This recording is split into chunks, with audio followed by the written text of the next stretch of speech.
Oh, good. Hi, I'm Ender Ionethos, Hi, I'm Shaleia Plant. and we are Awakened Intimacy. And today we are going to answer 3 questions. First one, how we initially met online. Second one, this one is from Michelle. Did things have a remotely sexual vibe before you met, or did that part come later? And I think this other one is from Jesse. What did your families and close friends think of your long distance relationship? So do you want to feel the first one? Start off the first one. How did we initially meet online, Shaleia? Well, it began in a little country called Canada for me. We had a mutual friend. Shout out to Jeff. Shout out to Jeff. Hi. And he hung out with me for a little bit in British Columbia, and then shortly after that, he flew out to Hawaii. I think to do some woofing, and that's where he met this guy, Ender. And a couple weeks later, or whenever, Jeff sent us a mutual friend request on Facebook and told me that he thinks we should get to know each other, that we get along. So I flipped through his pictures, and I accepted his friend request, and then it didn't go beyond that. I didn't feel compelled to reach out to him at that time, and neither did he. Yeah, same for me. I thought she was a cutie, and I'd find myself like looking through her pictures like once in a while. Yeah, same here. And I think I commented on her pictures once in a while. So 2 years later, I noticed a trend occurring on my Facebook where I was seeing more and more of his posts. I don't know why. It just happened that way. And so I started commenting on his pictures more, and I guess that queued me up more in his Facebook feed, and he trolled me once on one of my statuses, some random meme. I think it was kind of a sexual meme. I don't know. It was just weird. Oh, it was something about the some Ivy League school sign that some kids made up about no masturbating in the in the public showers because the semen clogs the toilets, it clogs the sinks or whatever. Or yeah, it was something weird like that. And it was totally out of place. Like it shouldn't have even been there. It was like, so random. Hi, I'm Shaleia and having a great day. Random troll post. And I'm thinking, like, what the hell? Like, why is he doing this? And part of me thought it was funny. Like, I saw the humor in it, because I'm not devoid of humor. Ha ha ha. Ho ho. But I was wondering, like, what was going on, and so I felt like that was a little gateway for me to like message him and be like, "What's up?" That's not what you said. Okay, Tell me what you said. Tell me your first real message to me. My first real message was, "You horny?" Yeah, are you horny? Are you horny? And I'm like, yeah, pretty much, yeah. All the time. I'm busy trolling people and posting memes everywhere. It was a passing phase. Yeah, so. But anyway, Shaleia was really attracted to my fire. I was just like passionately memeing. I got really into it for a week or so. Yeah. And that's what made the connection. That's how we first met. But our first conversation where I asked if he was horny, it was actually really funny. We must have talked for like half an hour. Yeah. And it was actually really funny, and like I enjoyed our humor and chemistry, and I felt like we understood it. Like we got it, we understood it, and we played into it, and it was fun and innocent. It flowed really easily. Oh yeah, he did. I was I was a little more hesitant. I'm a little more hesitant with my flirtiness, but yeah, I found our conversation surprisingly enjoyable. Yeah. So anyway, so from there it developed. It kind of, we were a little hesitant at first, right? We were hesitant at first, and then she was like, there was a week where we didn't talk at all. And then I don't know what happened. I guess I felt some sort of energy come up, and because before that he wanted to Skype me and meet, but he thought I was disinterested, and I wasn't disinterested. I play it cool. So I was like, oh no. And then I realized, and I told him, like, look, it's not that I'm not interested in you. It's just I play this game a little differently, the game of approach, a little differently, and how I like to be approached and how he likes to be approached is kind of different. He likes it direct, as I like it direct, but I'm not gonna direct it. But anyways, it so happened that I opened up the floor again. Like, look, it's not that I'm not interested in you, but if you're ever open to having a card reading, because I do oracle card readings and intuitive readings, I said if you ever need that, sure, let's Skype. I was just, why not? When she said that, I was hooked. I was like, card reading, intuitive reading. Bazinga! Yeah, let's see what you got. So within 5 minutes, we were Skyping, and she gave me like the best intuitive reading I'd ever experienced. It was good considering he had no video, just audio. Oh yeah, that was an interesting part. I felt like someone was watching me, but I couldn't watch them, so it was so weird. But it was really awesome. Like, one thing I'm really passionate about in terms of my belief when it comes to courtship and dating is how how both people enter the relationship. It sets the tone for the entire relationship pretty much. So think about where you meet, how you meet. Are you meeting at bars, or are you meeting at like A yoga class. or an workshop. workshop or your church or spiritual group, whatever it is. Just be weird. Just be mindful, and also it helps. It does help. There's a higher success rate of meeting your soulmate when it's through your friends, when it's through people that you know, which we actually got that checked off the list. So the fact that the true tone of our relationship was set on our very first Skype meeting, where I gave him a reading, and we talked for a couple hours. I think the reading itself was approximately an hour because he had questions, but we talked into the night. I remember it turned into Valentine's Day, so Yeah, and since that time, that Skype conversation, we didn't stop talking. we didn't stop talking. Yeah, I think we haven't gone more than 24 hours we've without talking. We've gone about 2 days. I think was the longest. Okay. Yeah, 2 days, something like that. 3 days. For the most part, we stayed in pretty For consistent the most part, we've communication. always, for 4 months, 5 months though, we've been very consistent. And not out of duty, but out of desire to do so. Yeah, because we sincerely enjoy each other's company. Like, it's a friendship. It's a true, real, deep friendship. And, we would notice that when we would have little periods of space, or when we were going through our challenges or obstacles or just beyond them, we would communicate like, no, I really do like you. Like, beyond like all that other stuff, and I love you, and I'm passionate about you. Like, I sincerely like you. I like who you are. So I like who I am when I'm with him. on that note, I'd like to move forward to the next question. Yes. Did things have a remotely sexual vibe before you met, or did that part come later? Well, would you like to start answering that one, Shaleia? Typically I'm much more reserved with my sexual energy when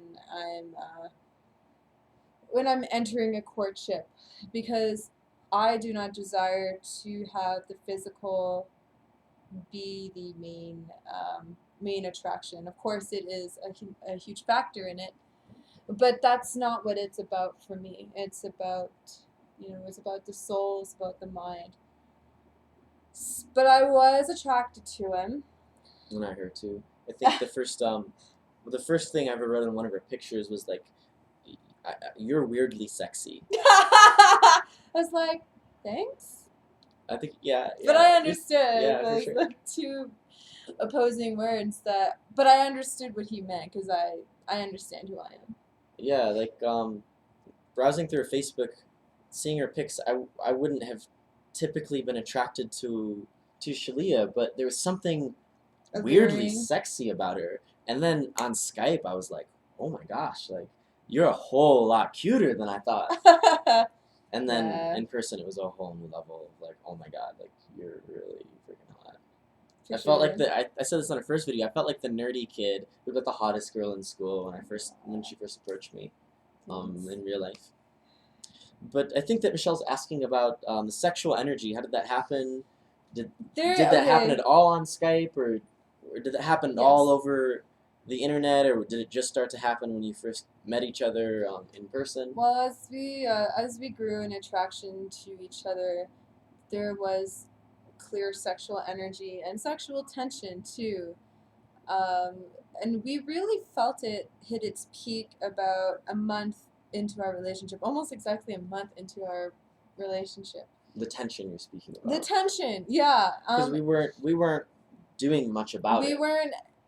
No, we weren't. I mean, yeah. I mean, we're not expressing our sexual energy. We're Right. expressing our love and our everything else. Doing But our work and yeah, but there definitely was a sexual vibe, and we we were able to transmute some of that sexual energy into our creative life, meaning we would talk about our dreams and desires for each other and for ourselves, and we would begin planning like what our future would look like, and we have Google Docs with just we have Google like documents, listed out exactly what we desire, like a high vision board, detail. just but detail. But we were vision boarding our life together through Word documents, and we also began a Pinterest board where we could visually see what we're desiring.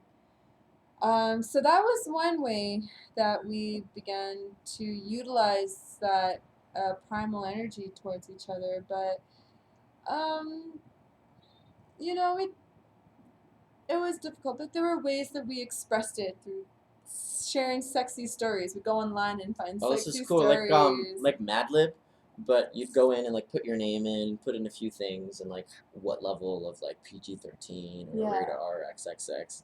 You could go online and like put stuff in, and then we'd read these stories to each other to yeah, imagine experiences together. You know, we yeah. had nice little sexy texting. Every once in a Texting while, we get a sexy messages. picture.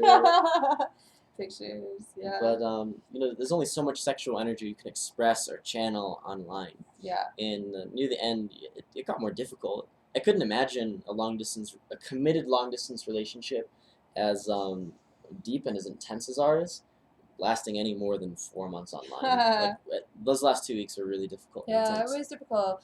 But at the same time, I also felt our sexual energy begin to level off. Because Relax. and relax, thank you.